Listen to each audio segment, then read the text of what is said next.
Hello, this is Victor. I'm here with a new video of Ask Victor. This is the video where you can make the question you want to me, and I will try to answer the best I can. I will try to give the most sincere answer that I can.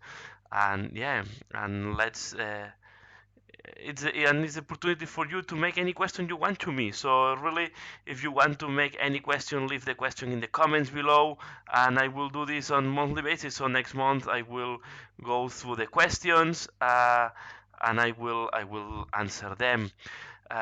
Any question is welcome, from painting, hobby, or gaming, or personal, anything that you want to ask to me or you are interested to know, I can answer here, or I will try to answer the best I can here. If something I don't answer, I will be open and say no, but so far it never happened up to now.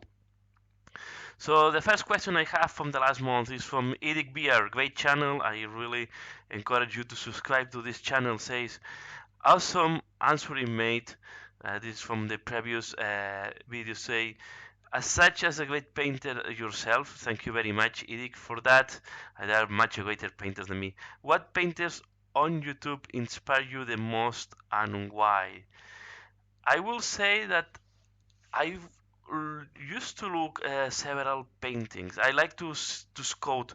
I follow several people because I like to see how the people is painting. I like to see uh, yeah, different techniques. Uh, that comes to my mind now. It's Vince Venturella. I like to see when he's doing the painting techniques. I think it's a great channel. Um, I will say Buddha painting in the past I used to watch. Recently there is no new videos, but it's a really a group of people that I like it to watch. They were high quality. In YouTube is, I think it's called Painted for You, is also another channel. And I follow miscellaneous channels. I really like to look all type of level of painters because you can learn something, or you can learn new techniques even for any different levels. Or you can see, okay, this is a good idea. If I execute in a different way, it can give you idea of making or trying something new. So really, I try to scout several painters, and one of the sources of painting. In the past, I also used to follow Violet, and yeah, and now, of course, I get subscribed to Mickey Jamber channel. I hope to see more in her channel about what she's doing. So really, a lot of different types of painters.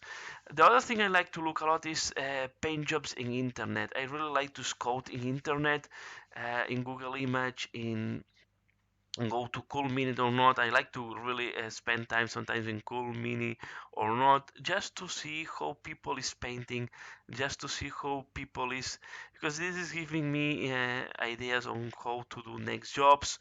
And what I is have a lot of influence to me is the heavy metal from Games Workshop. I think my style of painting, it's quite influenced, or is influenced a lot by the heavy metal. So I will say in YouTube there are several channels, to mention ones: Buddha painting, Vince Venturella are the ones that are now watching them more. The other one is Paint for You. Uh, and yeah, and this will be the paint channels that are coming now to my mind. Uh, Next question is from Vince Venturella. Thank you for the question, Vince. Say, what technique for painting do you feel are you are strongest with? What do you want to improve in the coming year? What are your favorite colors to work in, if in, and why? If it's any, and why? So first, what is the technique I think I'm strongest? I think my technique is, and what I feel like I'm doing the best job is starting from doing washes. I think where I can control very well how to apply the washes and how to use the washes in my favor, and the second, and then from there to do the layering. So I will consider my style of painting a combination of washing and layering. I'm not very strong on glaze. I prefer to layer more by blending the colors. So I will say this is my strongest techniques will be how to apply the washes, where to apply the washes, and how to know how the washes will modify the color. I will think this is the strongest technique, and then layering after that. What do you want to improve in the coming year? I really thinking hard how to improve my metals. I always think my metallics, my metals are not at the same level of other colors, and I really want to improve that. I still wondering how to go into the non-metallic metal. I never went into this field. Maybe it's time to go. So I will say what I would like to keep improving is how to do metallics, especially how to do metallics on blades, on weapons. I think it's where I still don't have a good solution. And what are your favorite colors to work in, if any, and why? Really, I don't have maybe a favorite color. Uh, sorry, but I will say I like a lot purples, but I don't have a real favorite color. Maybe no, I will not say. I will say any color is good for me. Black is challenging because you have uh, to know how to highlight with for getting out of the black. But I will not say I have a real favorite colors. And in the past, I used to paint a lot of blue, but then I changed to creams, reds. I think I've almost touched. One color I did not touch too much is oranges, but it's because of the armies I painting don't have this color. But really, I don't have a real favorite color. Do you prefer painting vehicles or monsters? I really prefer monsters.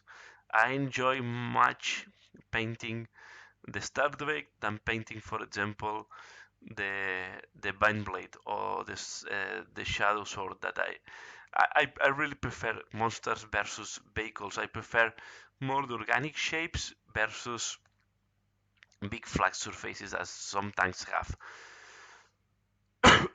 Say that I paint a lot of tanks in the past, and I will paint more tanks in the future. Tanks, the advantage you have on the tanks is that you have a lot of spaces for freehand. On the other side, on organic shapes, you have a lot of spaces for layering, shading, playing with the colors and making color blending. While in tanks is more, the techniques are more weathering, um, trying to make the look of cheap paint, and you have also flat surfaces for freehand. So both are quite interesting. You can make them as interesting as you want, but I will say if I have to choose one, I prefer to paint drakes, dragons, and monsters than painting tanks. What army could and what should release in the next year, AOS or 40k, that you will want to buy and work on immediately? I will say that it's already released. Uh, this year I will dedicate time on the Genestealer cult. I think it's an army that it can give you opportunity to paint from small monsters to vehicles, and is a very interesting army. Also, the way it's placed in 40k looks very interesting. So you can expect in the next year a small force of cool Gen Stealer. I'm thinking on that. Also, Death Watch are these two armies. These two new armies from Games Workshop are really appealing me. Um, from AOS, I'm preparing to paint my Bloodbone, the half side of the box that is the Bloodbone. I need to see how I organize. These are going to be the next acquisitions or the next build-ups in my armies. So it's going to be really in 40k, most likely between Culture Stealer and Death Watch. And in AOS, I will go into the Bloodbone and I will combine them with my demons. So here you have a little bit of future from my plans. Then we have the Runesmith. Thanks a lot, the Runesmith, for the questions. Say really enjoy video like this. I give insights into the person making the videos. And here is my question. What is your favorite part of Age of Sigmar rules and or game? And which army do you feel best blends well with this? I will say, sorry, I think I read not correctly. So what is your favorite part of Age of Sigmar rules and or game? I will explain that. And which army do you feel best blends well with this? Okay. I don't think I have a favorite part on the rules. I think the rules are very. What I really like of Age of Sigmar is that the rules are streamlined. I will say the best thing I like it, the thing I really like from Age of Sigmar is the freedom on how the miniatures are moved. I will say this is I really like that, and also I think let's go into that. Three rules that I like. How first I like how are streamlined. Uh, Magic is quite straightforward and our abilities. So I like that most of the abilities are on the war scrolls of the units. I think I really like that because it helps you to only to focus on the abilities that you need to know. On the other side, if you want to be a great player, you need to learn a lot. Uh, the freedom of movement versus fantasy, I like it. I always prefer the uh, this freedom of movement versus the blocks, and I really like a lot the rule of being able to retreat from the combat. I think this is a rule that has been overlooked a lot of times and is a rule that I really like a lot. And of course, if we look on this last rule, the army that match the best with that are Skavens, because after retreating, you can assault again. Uh, and but all the armies have little tricks. I also love because even in Stormcast you have the Knight Heraldor that if you can make a unit that is retreating to assault on the same turn. So really, I would say if one rule I really like and I would really like to see in 40k is the ability to retreat from a combat. To disengage. I think this is a rule that is giving much more options and is making the game a little bit more strategic from my point of view. So yeah, I think this is the rule I will mention. So the ability to retreat from the combat, I think, is the rule that maybe I like and I try to exploit the most because sometimes it's surprising your enemy. So really, most of the players don't have in mind that you can retreat and keep fighting and fighting and fighting to the end when makes no sense. Sometimes it's better to retreat and to force the enemy to engage again with you. And let's go for the next question. This is from Tattoo for You and says, nice answers, buddy. Thanks a lot, Tattoo for You.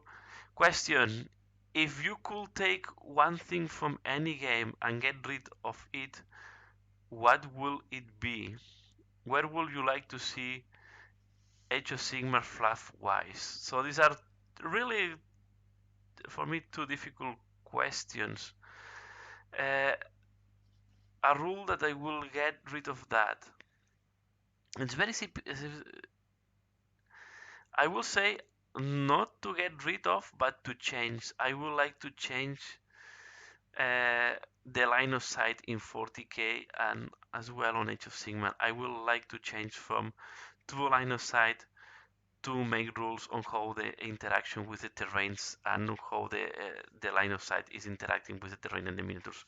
I will move from this to a set of table or rules that make uh, that is not penalizing the inventive on the I will say the inventive or the sculpt, the people that try to put imagination on the sculpt or try to put imagination on the miniature making, because make no sense that because you put your miniature on top of a stone, then it's more visible and it's much more easy to kill.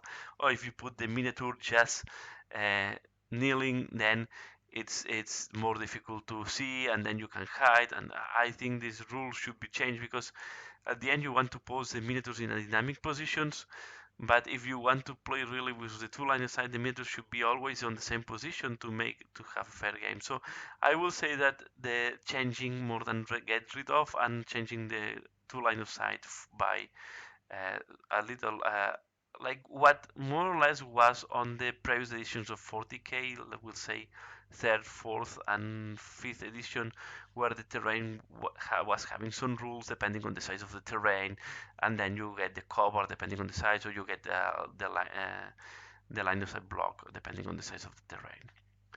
Where, and then the next question from Tattoo for you is, where would you like to see AOS Age of Sigmar go fluff wise? I really want to see how this evolve, how the war. So the next thing I would like to see is what happened with the two realms that we don't have any information about. And I guess we are going to see something next year because these are the two, the realm of the, I think it's the light and the realm of the dark.